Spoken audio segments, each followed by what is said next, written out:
Bienvenidos a este nuevo episodio del Espacio Digital de Frente con Óscar Ortiz. Hoy vamos a hablar sobre un tema muy interesante, un estudio que ha realizado Human Value sobre los millennials y los centennials en el trabajo. ¿Cuáles son las principales características de estas generaciones? Vamos a hablar con Denise Hurtado, quien es una experta en todo lo que es gestión de recursos humanos, coach, muy conocida en nuestro medio, y quiero leer ¿cómo se presenta? Denise dice: el propósito que me inspira, me conecta y me mueve es el de acompañar al ecosistema de recursos humanos, impulsando el outsourcing, la evolución del talento, la empleabilidad, la equidad de género, la armonía y el bienestar laboral. Interesantísimo. Muchas gracias, Denise, por aceptar nuevamente nuestra invitación. Gracias, Oscar, y saludos a toda tu audiencia. Denise, primero quisiera preguntarte ¿por qué es importante estudiar cómo están los millennials y los centennials en el trabajo? Bueno, ¿a quiénes consideramos millennials y centennials y si hay mucha diferencia entre ellos? Eh, Hablamos de que escuchamos que los líderes y las empresas tienen algunos inconvenientes a la hora de motivar, retener o desafiar al talento humano. Y escuchamos que las nuevas generaciones no son muy estables o que buscan otro empleo o que migran, y hemos desarrollado, ya es la tercera versión de este estudio. Antes solamente Centennial, hoy hemos abarcado Millennial y Centennial para entender cuáles son los hallazgos, limitaciones, motivaciones, también anhelos, preferencias, qué beneficios anhelan en las organizaciones, y así poder dar caricias diferentes. Respondiendo a tu pregunta es: solo se logra mejorar con entendimiento, con data, y lo que queremos es dar al mercado, a las diferentes empresas, a los líderes, herramientas, recursos para que puedan tener cercanía, dar caricias diferentes. La anterior filosofía de talento humano era tratar a las personas de la misma manera. Hoy la nueva filosofía de talento humano es dar caricias diferentes, y dar caricias diferentes por género, dar caricias diferentes también por generación. Y hemos hoy abarcado la generación Centennial, los años de 18 años a los 25, y también hemos abarcado la generación Millennial de 26 años a 40 años.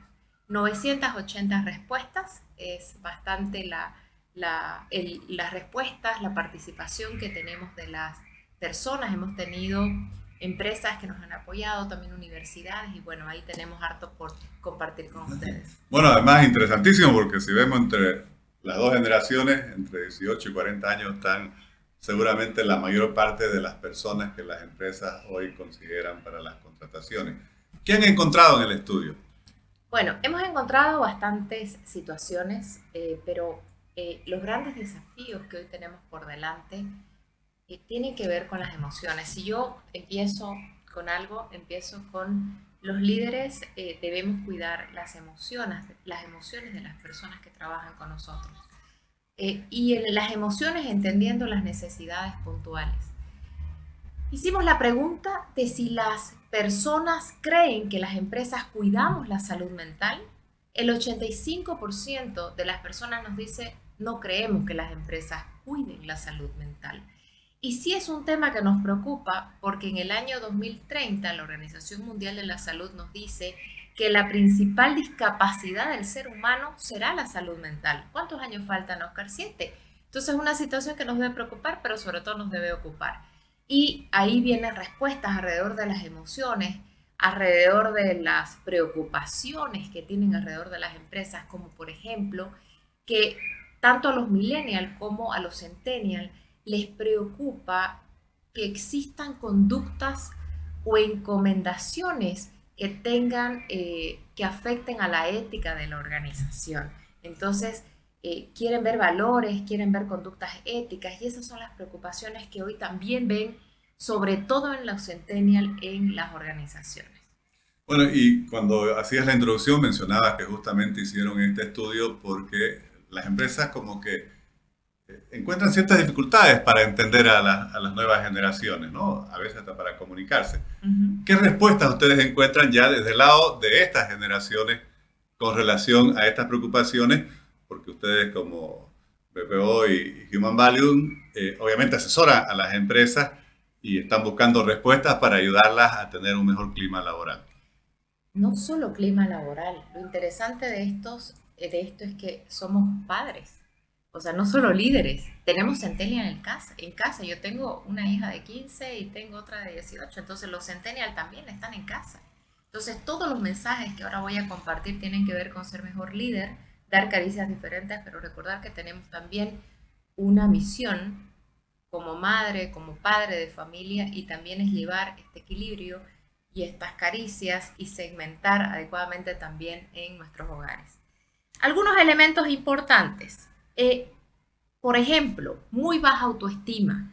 Millennial, mujeres 17% respecto al 7% de los varones. Centennial, 31% mujeres, 55% varones. ¿Qué quiere decir esto? Vamos entendiendo estas cifras de salud mental. Muy baja autoestima en las nuevas generaciones. Mucho más presente en los varones que en las mujeres, pero es un elemento que hay que mirar. Trabajar amor propio, trabajar valoración personal debe ser desde las empresas, pero también desde los hogares. Ansiedad, 66% de las mujeres hoy tienen ansiedad, de los millennials, 38% varones, 52% centennial mujeres y 39% varones. ¿Qué quiere decir esto?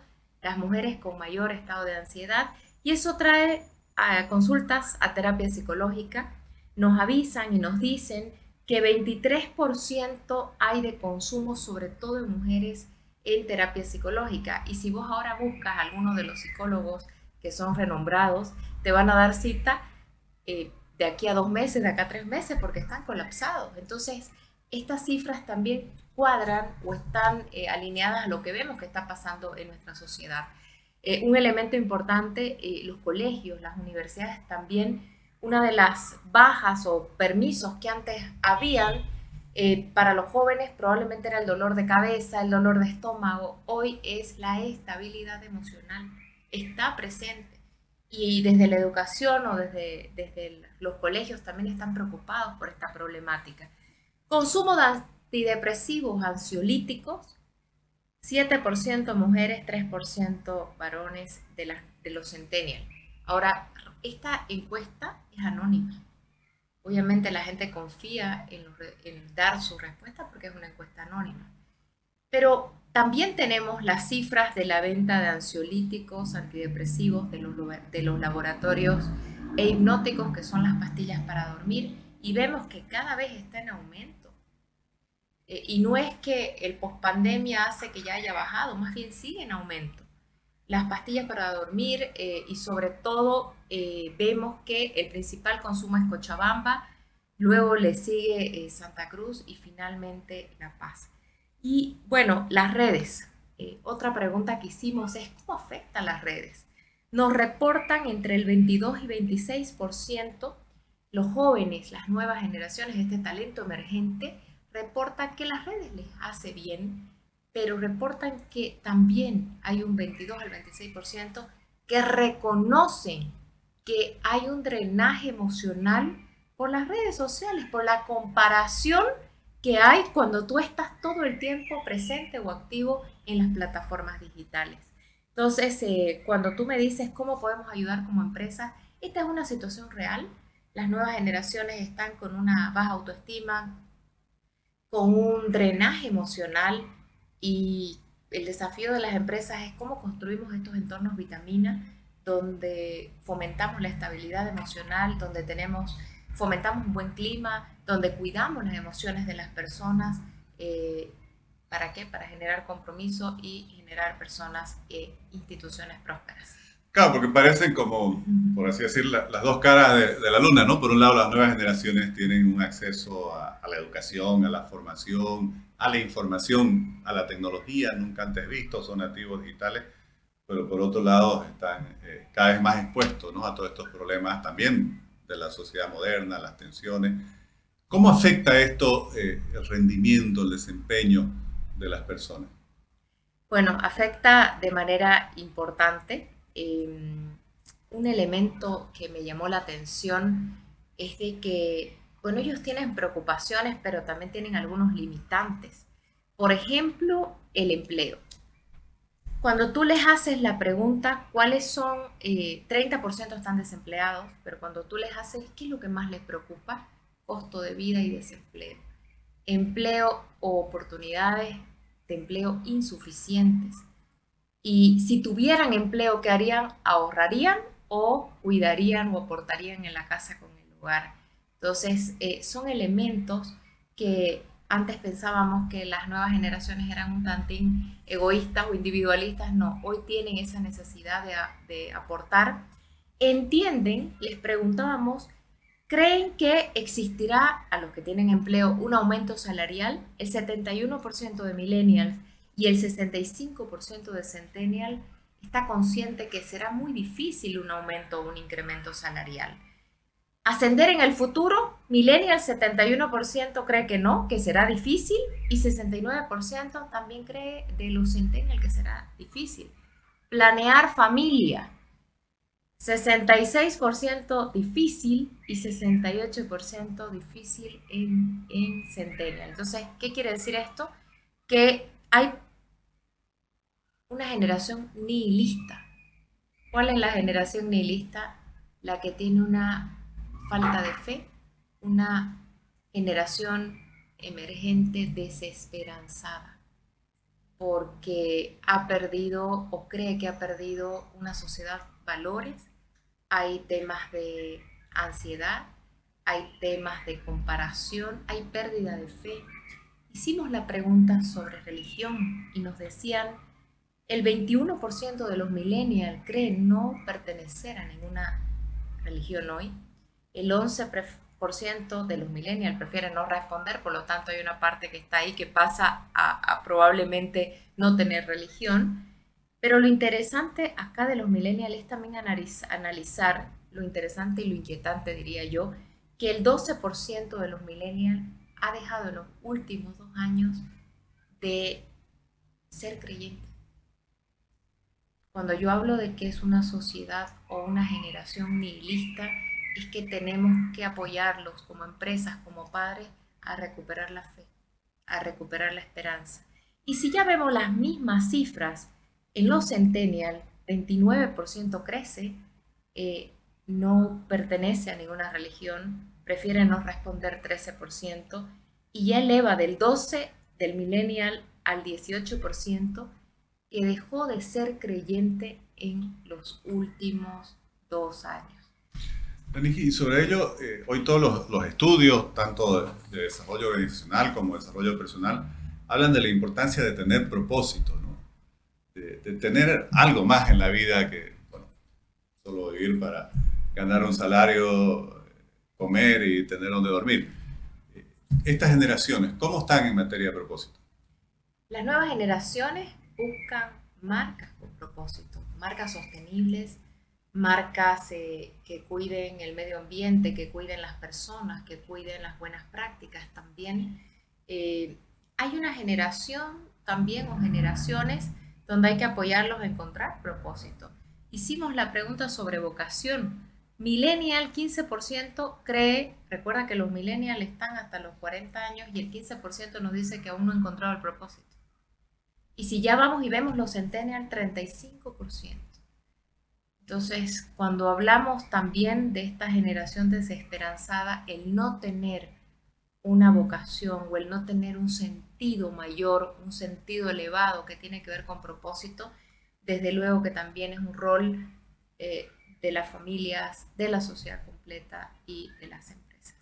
Y si tuvieras que sintetizar, por así decir, los hallazgos del estudio en materia de los desafíos que representan para las organizaciones empresariales, para la gestión del talento humano, los desafíos y también cómo afrontar estos desafíos. ¿Cuáles dirías que son los principales desafíos que tienen las empresas? Porque obviamente son generaciones al mismo tiempo valiosísimas, lo repito, con un acceso a la información, a la educación y la tecnología que no han tenido todas las generaciones anteriores. Por un lado hay un mundo lleno de oportunidades, pero obviamente hay todos estos desafíos en materia de salud mental, de estabilidad emocional que se deben apoyar desde la empresa a resolverlo. Los grandes desafíos, cuidar las emociones, cuidar estos entornos vitamina, crear los espacios de trabajo para fomentar la co-creación o el que las personas estén motivadas en estos espacios flexibles, pero los espacios flexibles descansan en culturas flexibles. Si cuando tú les preguntas, mira ya lo interesante en ambas generaciones, ¿cuáles son los beneficios que esperas de la empresa? Y entre los principales es flexibilidad horaria, pero otro que me llamó la atención es tener la posibilidad de pedir vacaciones.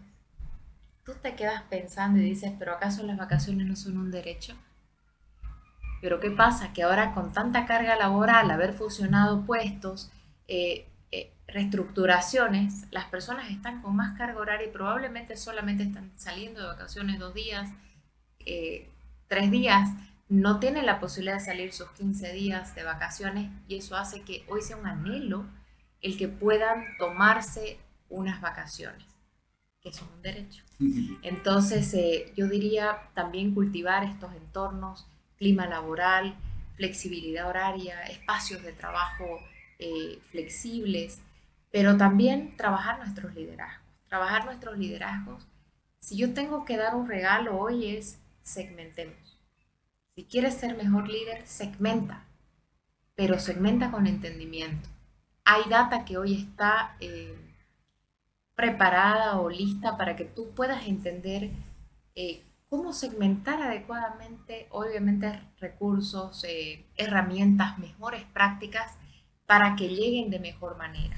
Por ejemplo, cómo motivar a un baby boomers, más de 52 años. Probablemente los estudios nos dicen que nómbralo mentor, un seguro privado de salud, no solo individual, sino de la familia. Pero si hablas de cómo motivar a un centennial que tiene menos de 25 años, probablemente el seguro de salud no va a ser lo que busque. Sí, flexibilidad horaria. Sí, la capacidad o la posibilidad, algo que ha salido, es de hacer voluntariados. O que le des la posibilidad de tener varios proyectos o a la vez o ir saltando, desarrollando capacidades. La posibilidad de aprender, eso motiva a un centennial. Y hablabas de los líderes. ¿Qué le recomendarías a esos líderes que tienen más de 40 años, por lo tanto no son ni centennials ni millennials, y que tienen que conocer, comprender, atender quizás y entender a estas nuevas generaciones para justamente integrar equipos y conducir las organizaciones hacia adelante? Bueno, nosotros caemos en esos líderes. Sembrar,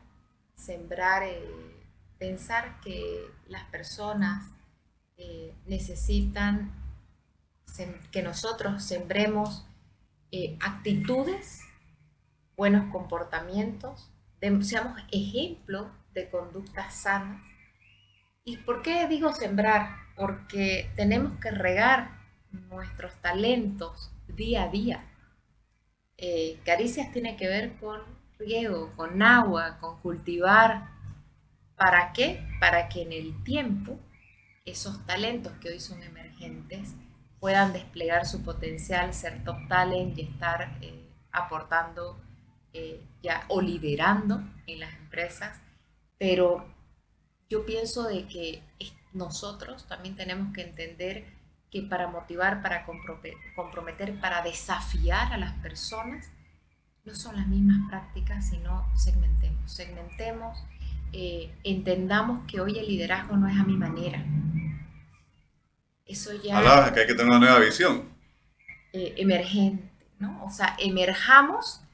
Emerger es adoptar otra mentalidad, una mentalidad que nos haga entender que el mundo se transforma y con el mundo transformándose necesitamos desarrollar capacidades, ser líderes creíbles, porque las personas están valorando la verdad, el ejemplo, las sanas conductas, que le pidamos conductas o comportamientos o que hagan cosas correctas también, valoran también buenas prácticas sostenibles. Entonces hay grandes desafíos alrededor de cómo vincularlos, cómo desafiarlos y cómo lograr que permanezcan con nosotros. Denise, te agradezco muchísimo. Repito, el estudio que ha hecho el Centro de Investigación de Human Value lo presentaron recientemente en octubre, sobre los hallazgos de Centennials y Millennials 2023. Ya es la tercera versión. Muchísimas gracias por compartir los resultados del estudio.